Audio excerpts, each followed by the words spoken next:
You didn't hear from him for months. No messages, no calls, no sign of him at all. And just when you finally start to move on, he comes back like he never left.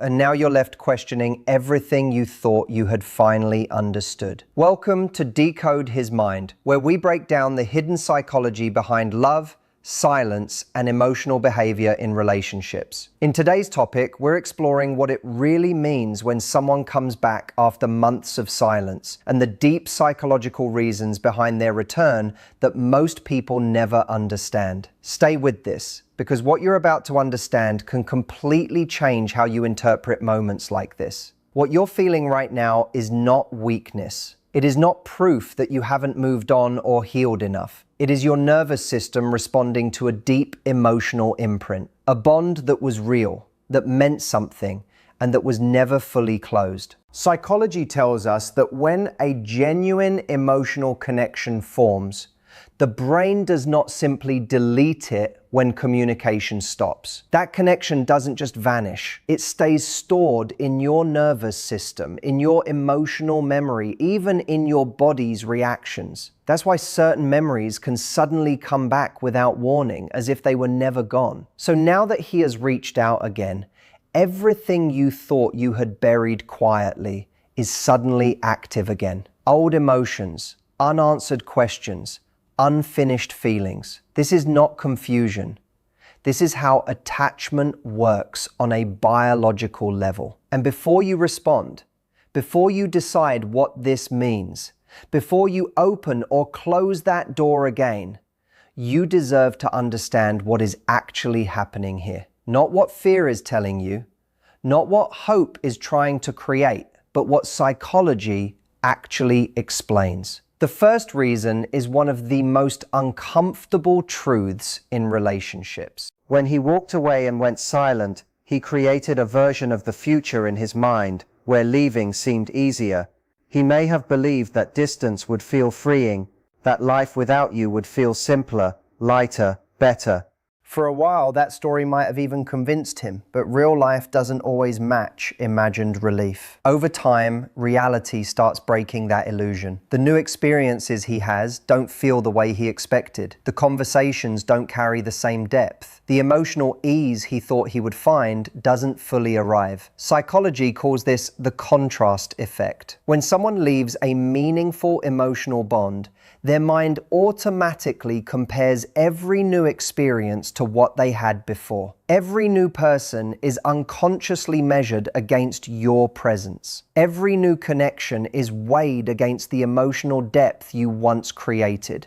And when nothing truly matches it, something shifts internally. Slowly, quietly, the mind starts returning to what felt more real, more grounded, more emotionally complete. He didn't come back because something new failed him. He came back because what he left behind set an emotional standard that everything else struggles to reach. The second reason goes even deeper, beyond thought and logic. Your connection didn't just exist emotionally, it also created a neurological imprint. When two people form a real bond, the brain releases chemicals that strengthen attachment. These chemicals don't just create feelings in the moment, they actually build pathways in the brain that connect you to that person on a deeper level.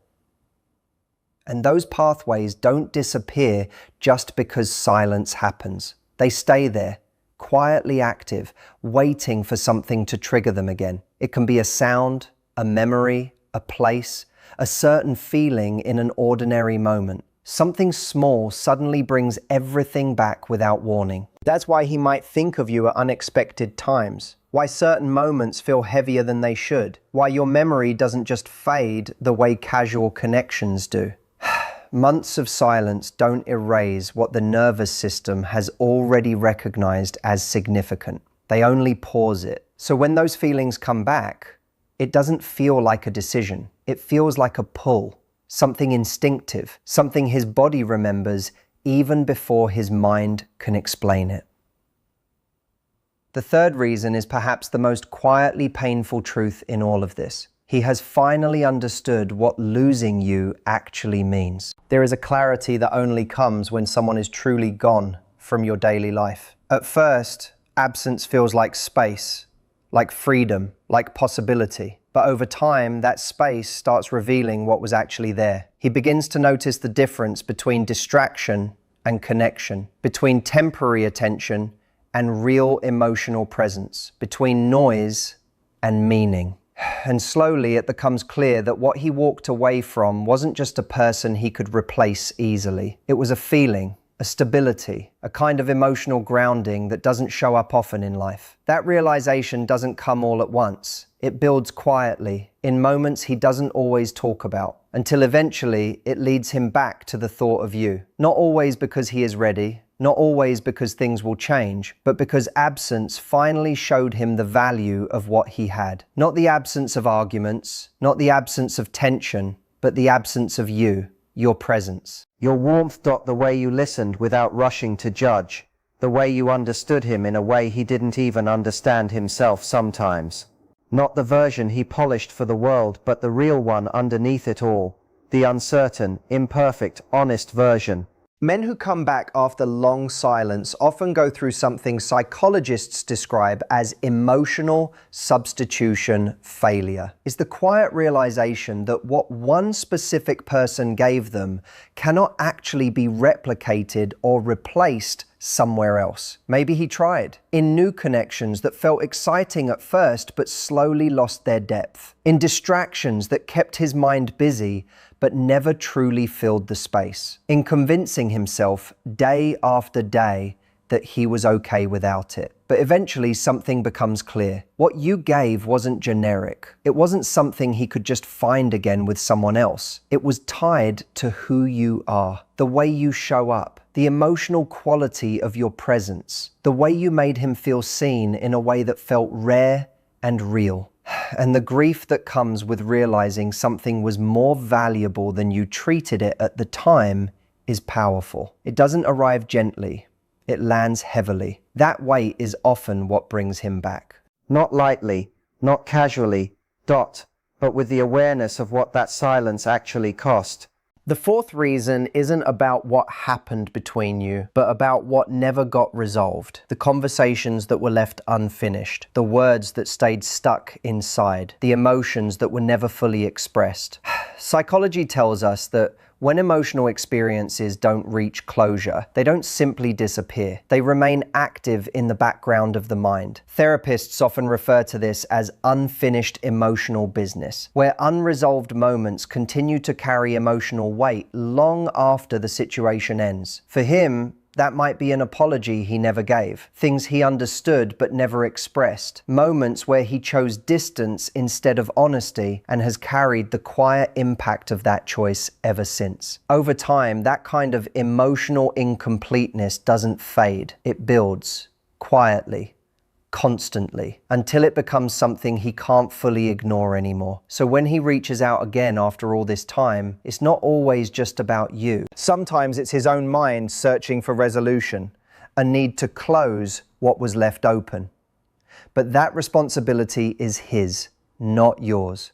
Whether there is closure or not, whether you respond or not, your peace does not depend on completing his unfinished story. The fifth reason is the one that requires the most clarity from you. Because sometimes, yes, people do come back changed. Not every silence is manipulation. Not every disappearance is intentional harm. Some men pull away because they are overwhelmed by what they feel and don't yet know how to hold it. They retreat instead of communicate.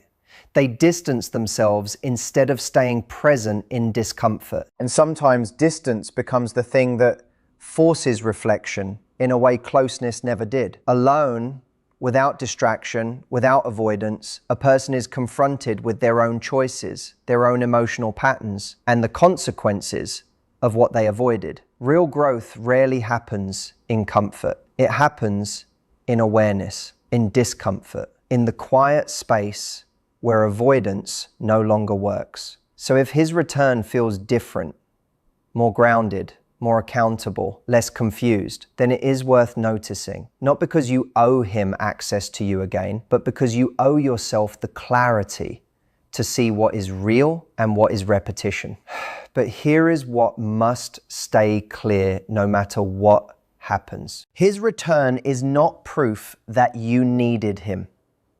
It is proof that you were someone worth coming back to. Those are not the same thing. You did not gain value the moment he reappeared. You were already valuable. You have always been valuable.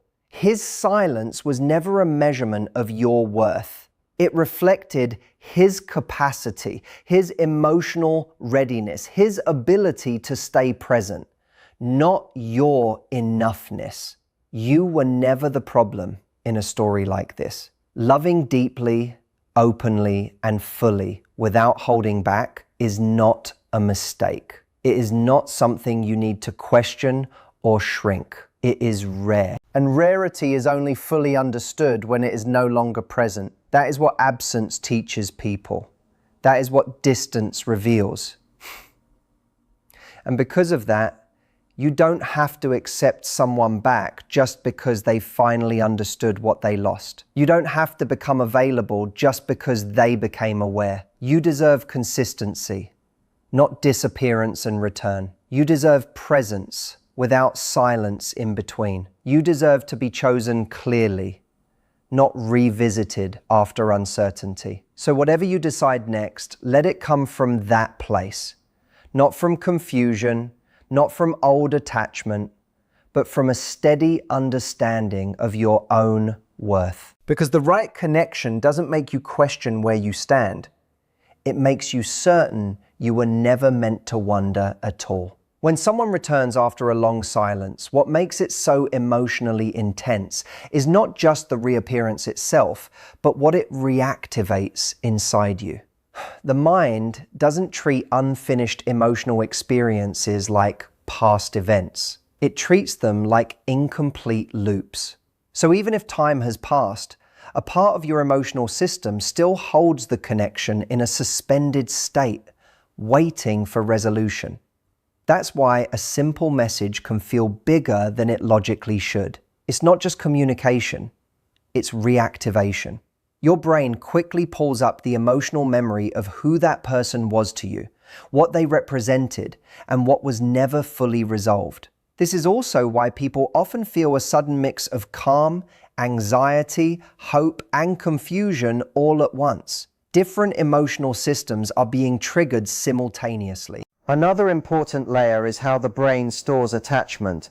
Emotional bonds are not stored like normal memories. They are encoded through repetition, emotional intensity, and vulnerability. So even if someone is absent for months, the bond doesn't fade out the way casual interactions do. Instead, it becomes dormant, like background memory. When the person returns, that dormant attachment can become active again very quickly, sometimes before logic has time to intervene. This is also where people get caught in overthinking. The mind tries to solve emotional uncertainty by analyzing behavior. Why did he come back? What does this mean? Is it regret? Is it loneliness? Is it change? Is it habit? But psychology shows that uncertainty itself is one of the strongest drivers of emotional fixation. When something feels unclear, the brain keeps looping on it because it wants closure. So the return doesn't just bring feelings back, it creates new questions that keep the mind engaged. Another subtle dynamic is comparison. Even if someone has tried to move on, the return of a past emotional bond automatically triggers comparison between then and now. Not just between people, but between emotional states. The mind compares how you felt with them versus how you felt without them. That contrast can distort perception, making the past feel more emotionally charged than it actually was, simply because it is being viewed through the lens of absence. There is also the truth that not all returns are about love or deep realization. Human behavior is complex. Some returns are driven by loneliness, nostalgia, emotional habit, or even moments of vulnerability. A person can miss comfort without being fully ready for responsibility. They can miss connection without having changed the patterns that caused the distance in the first place. This is why intention matters more than reappearance.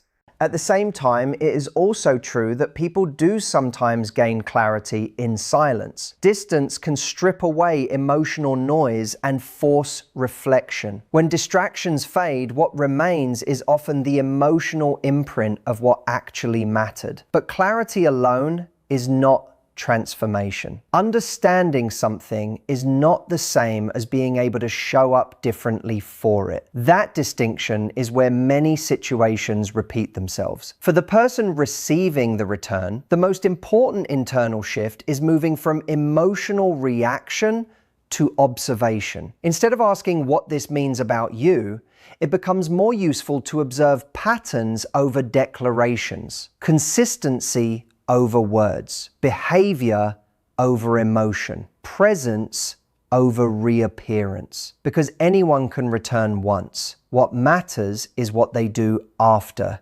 returning. And underneath all of this, there is a core truth that often gets lost in emotional moments like this. A return does not automatically require access. Someone coming back into your awareness does not mean they automatically come back into your life in the same position they left.